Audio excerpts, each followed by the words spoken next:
नमस्कार, जय माता दी। मैं आचार्य इंद्रदेव वशिष्ठ कालिका धाम ज्योतिष से आप सभी दर्शकों को बहुत बहुत स्वागत है। बसंत पंचमी की आप सबको हार्दिक शुभकामनाएं। मां सरस्वती जी की असीम कृपा आप सभी पर बरसती रहे, ऐसी कामना करते हैं।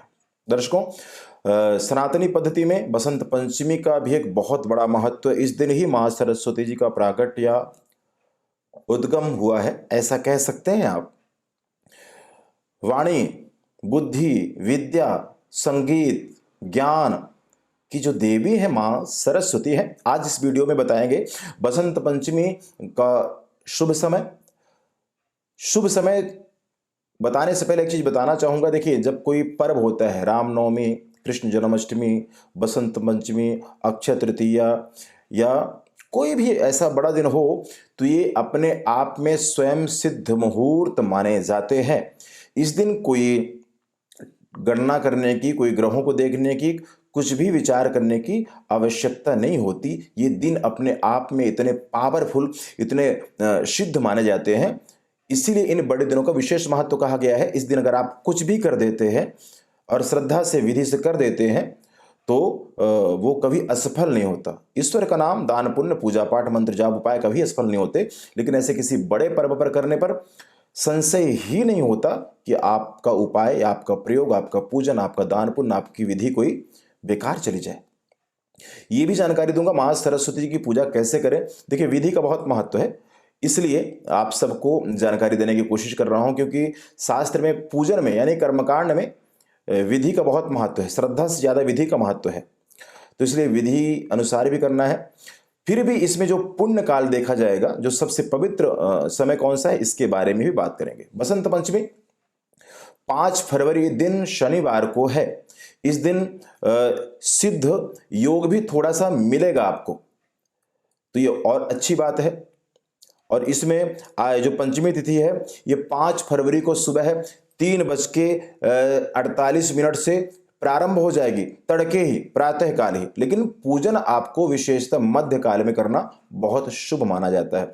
वैसे शुभ समय है पूजन का, वो सुबह 7:12 से दोपहर 12:36 तक का ये सबसे श्रेष्ठ समय होगा। इस टाइम पीरियड में अगर आप बच्चों के लिए कोई उपाय करना चाहते हैं, या जिन स्टूडेंट्स का कोई एग्जाम आने वाला है, या कोई कंपटीशन में हिस्सा लेने वाले हैं, या फिर पढ़ाई में मन नहीं लगता है, तो इसके बारे में भी मैं वीडियो के लास्ट में उपाय जरूर बताऊंगा। आप करके देखें, आपको जरूर लाभ होगा।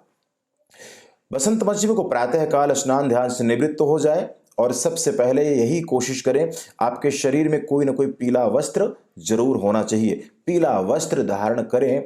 मां सरस्वती के इस दिन को पीला वस्त्र धारण करने से ही बहुत सारे शुभता की प्राप्ति होती है, शुभ फलों की प्राप्ति होती है, और ग्रहों की भी शुभ ग्रहों की प्राप्ति होती है। बृहस्पति रंग पीला, तो बृहस्पति ग्रह जो विद्या भाव के कारक माने जाते हैं, या जो धन के, ज्ञान के, संचित धन के, सुख के भी कारक बृहस्पति माने जाते हैं। देखिए कितना अच्छा कॉम्बिनेशन बनता है ऐसे पर्वों का और किसी ग्रह को लेकर के आप देखें तो। इसलिए पीला वस्त्र जरूर धारण करें, पीला तिलक लगाएं। इसके बाद मां सरस्वती के समीप अब बहुत से राज्यों में या बहुत सी जगह बहुत से भक्त मां सरस्वती जी की मिट्टी की प्रतिमा स्थापित करते हैं और उनका पूजन वंदन करते हैं, फिर विसर्जित करते हैं, तो वो भी बहुत अच्छा है। लेकिन अगर आप इतना नहीं कर सकते, तो आप वैदिक विद्वान ब्राह्मण को बुला करके इस दिन घर पर अपने हवन यज्ञ जरूर कराएं। बसंत पंचमी पर अपने घर पर हवन पूजन, अपने व्यापार पर, स्थल पर, कहीं भी कराएं, बहुत उत्तम माना जाता है। क्योंकि आज के दिन देश में बहुत सारे लोग बसंत पंचमी को उत्सव मनाएंगे। जितने भी शिक्षा के संस्थान है, विद्यालय हैं, क्योंकि विद्यालय भी एक मंदिर ही है, तो इसलिए वहां पर माता सरस्वती का उत्सव मनाया जाएगा।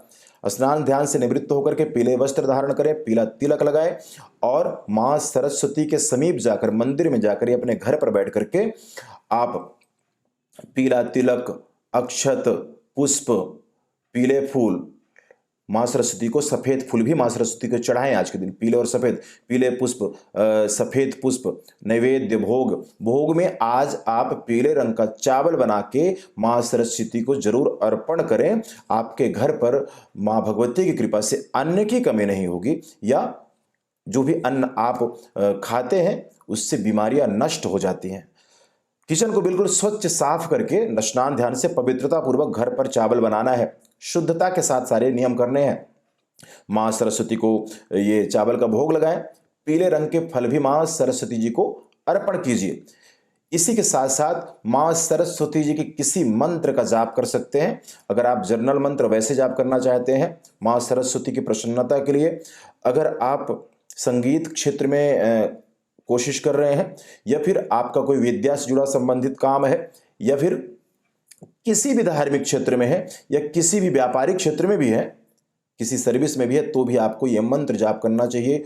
ओम ऐं सरस्वत्यै नमः, ओम ऐं सरस्वत्यै नमः।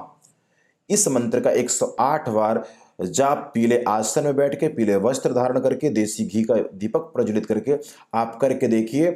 जितने भी उपाय आप करते हैं तो उसके हिसाब से इस पवित्र मौके पर किया गया उपाय आपको बहुत आगे तक ले जाएगा, कामयाब करेगा।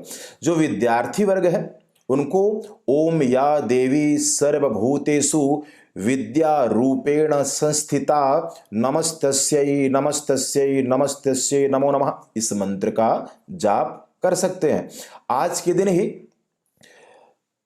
बुक्स की पूजन, जो भी विद्यार्थी पढ़ते हैं अपने बुक्स में पीले रंग का तिलक लगाएं, वहां पर मोर पंख रखें। इससे पढ़ाई में एकाग्रता बननी शुरू हो जाएगी।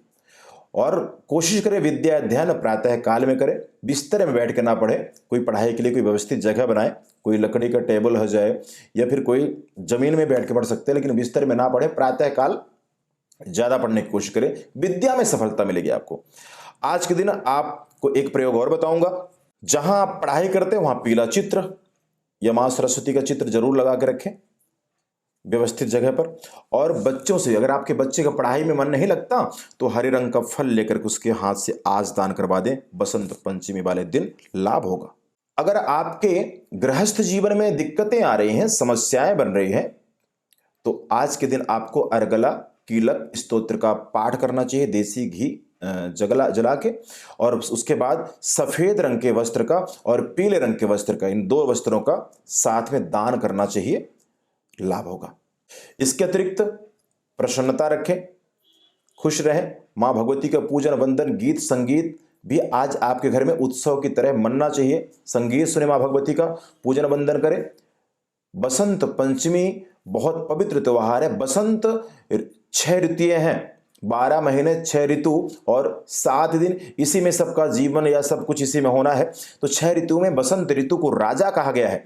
बसंत ऋतु को राजा इसलिए कहा गया, देखिए फरवरी का महीना प्रारंभ होगा, ना ज्यादा सर्दी होगी ना ज्यादा गर्मी होगी, बिल्कुल बैलेंस मौसम रहेगा, बड़ा अच्छा लगता है। यानी कि जो पतझड़ का समय चला, तो अब आगे पेड़ों में पौधों में नए नए पत्ते फूल का लगना, यानी कि मौसम भी अगर आप देखें, दृश्य भी देखें या खेत देखें, कुछ भी देखें, आपके मन में अत्यंत प्रसन्नता होती है, सुकून मिलता है। इसलिए बसंत ऋतुओं को ऋतु का राजा कहा गया है। तो वसंत पंचमी का त्योहार इस तरह से मनाएं, इस छोटे से प्रयोग करें, तो मां भगवती मां सरस्वती की असीम कृपा आप पर जरूर बनेगी और बने, हम ऐसी कामना करते हैं। बहुत बहुत धन्यवाद। जय माता दी।